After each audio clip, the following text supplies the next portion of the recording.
ties between Beijing and Manila may be under pressure from China's growing assertiveness in the contested South China Sea, after the Philippine president's top aides warned against crossing the country's red lines in the resource-rich waterway.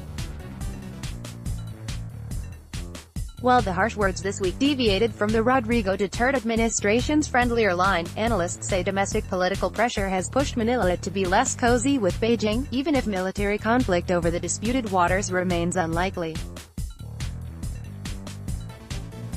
Philippine National Security Advisor Hermogenes Esperon said on Wednesday that Duterte would be willing to use force if the country's soldiers were hurt in the South China Sea, including at Pagasa, or Thitu, one of the largest islands of the Spratly chain, which both China and the Philippines claim.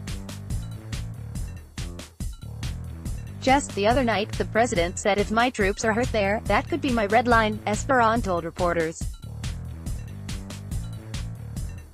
"We are not saying we are going to war, but if they oppress us, that may force our hand because we will not allow ourselves to be oppressed."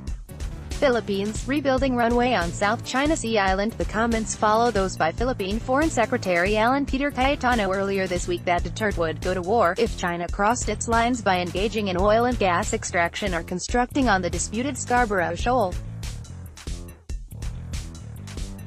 China's claims to more than 90% of the South China Sea, which overlap with several of its neighbors, have long been a point of regional contention. In recent months, militarization of its man-made islands in the waterway has expanded, along with its deployment of surface-to-air and anti-ship cruise missiles, radar jamming equipment and long-range bombers, sparking concerns across the region. China will send team to minimize conflict at security talks for the Philippines, while relations with China have improved with a foreign policy approach that prioritizes economic cooperation and downplays Beijing's territorial assertiveness. Duterte has even quipped that Beijing should make the Philippines a Chinese province. Domestic pressure has ramped up on Manila to take a tougher line, observers say. Hu Zhiyong, a research fellow at the Shanghai Academy of Social Sciences, said Duterte had been caught between pro- and anti-China political factions in the Philippines. Duterte wants to be friends, why isn't China playing ball? Even if President Duterte is very friendly to China, he faces domestic pressure to orient himself closer to the US and against China, he said. But the two countries will not go to war over the South China Sea and will use appropriate measures to handle the issue. Richard Haydarian, a Manila-based academic and author, said the latest pushback from the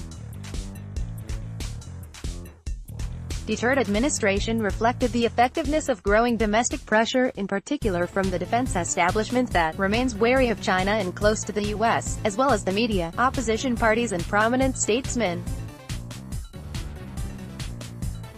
The Duterte administration is discovering the challenge of reorienting the Philippine foreign policy too closely in China's favor, and this is the first time that we see such clear drawing of the lines in the South China Sea sand by the Philippines, he said.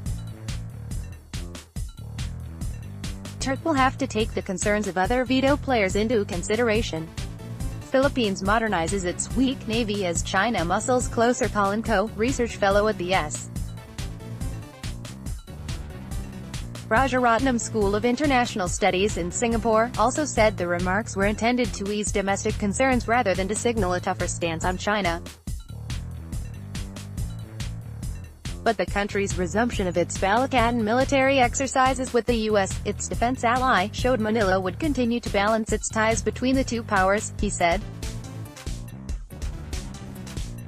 The American card is always kept close in the pocket as a form of strategic security leverage against China, Coe said. However, whether the U.S. will intervene militarily in the event of a South China Sea crisis that involves the Philippines remains up for debate.